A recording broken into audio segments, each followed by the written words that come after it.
Boss, unsa naman po di? Gahapon nagtakilid karon.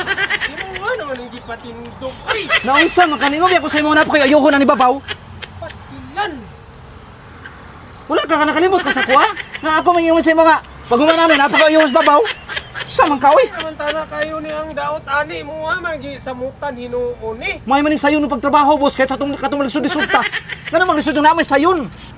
Oh, napay Unsa man ka? nagalo pa og pang-construction. Nauray mabundakan ko ano bayad ka. Murag Barato ra ba ang kontrata nako sa imo ani? Asa man ang kuan ani nga kompleto ba dio?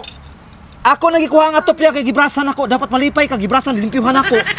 Oh, ngano masuko man kadiha? Ako man ka. Mo pa man ko magayo pa man kaning trungko dire pag human ani kayo. Ako na pa siyang ana kay magtiltil man ko sa mga taya dire. Di ka ganahan ana. Di ka malipay ana. Dapat magpasalamat ka sa kuha dili ka magsuko-suko. Samantala ako pero mag-uol mo kuaning style ani. Nganong maggulo sumi kagulan nimo ana nga. Dapat malimpyo. Samot ang damit. Paminosa.